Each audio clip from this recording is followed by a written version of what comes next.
Hi there, this is Ranjit from tech2buzz.com, and in this video I'm going to talk about the new Nexus phone launched by Google known as Nexus 4.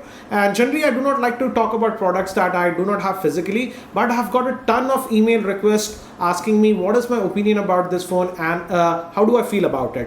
What I have is this Galaxy Nexus Android phone. This is my personal phone, and the Nexus 4 phone is actually kind of a twin to this phone. So what I'm going to do is talk about the pricing for this, and yes, this phone is also going to be launched in India at the end of November, and it's going to launch in US on 13th November, and I'll talk about the pricing at the end of the video. So let's first have a look at some of the differences between this Nexus 4 and the Galaxy Nexus. So here is my Galaxy Nexus, and as I said earlier that the new Nexus 4 looks like a twin. And actually if you look at the phone, the Nexus 4, I'll show the photograph over here. If you look at from a distance, it will look very similar to the same because the shape is exactly like this if you see it from the front. Again, one difference that Google did is that if you look at the Nexus, Galaxy Nexus, it's a little bit curved. The glass is actually a little bit curved, but on the Nexus 4, it's flat. But what Google has done is they have made these sides tapered down, so it's very convenient to swipe. And I think so that's a very good thing. So it'll look flat from the front, and again it's very similar, and the screen size has changed a little bit on this Galaxy Nexus. We have a 4.65 inch screen, and as you can see it's a Super AMOLED screen, but on the Nexus 4 it's a 4.7 inch screen, so slightly bigger, but the resolution is same, that's 720p HD. We do not have physical buttons that are part of the screen. That's the same with the Nexus 4. And again, if you move towards the back, here are a lot of changes actually. The Nexus 4 is quite different. Again, the camera is at a different position. Again, the camera has been improved. Here we have just a 5 megapixel camera, which is, I would say, just average, not great. But the Nexus 4 has 8 megapixel camera. And if you can see in the picture, and the back is non-removable, so the battery is sealed inside, and the back portion is actually also glass. So I'm not a very big fan of it. If you have ever seen a used iPhone 4S, the back portion glass is a little bit iffy to my liking because it can easily get scratched over long-term usage.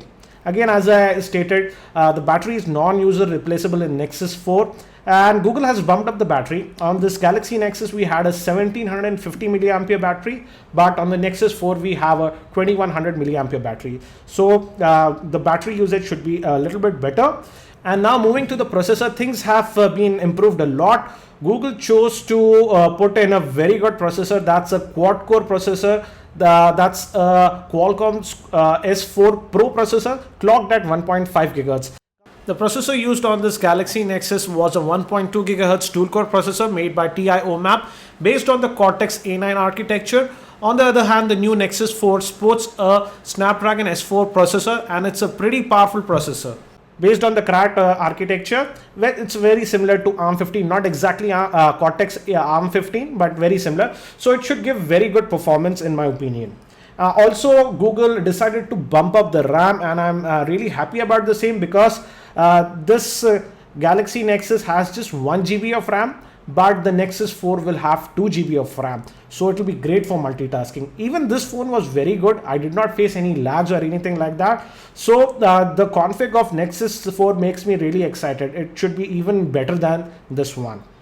One more thing that is improved is the GPU that was used on this Galaxy Nexus is just kind of average in my opinion. It was a PowerVR SGX 540 GPU, but Google decided to put a pretty powerful GPU in the new Nexus 4. That's an Adreno 320. So it will be great for high-end gaming also in my opinion. Now coming to some of the negative things, as with all Nexus device, this also does not support a micro USB slot. So you are stuck to the storage, and Google has decided to put it in two storages. That's 8 GB and 16 GB. And also the new Nexus 4 won't have LTE capabilities. So these are some of the differences actually. One more thing I forgot is that this Galaxy Nexus uses a normal size SIM, but the new Nexus 4 will have a micro SIM. Again, as the battery is non-user replaceable, you have a slot where you can insert the SIM.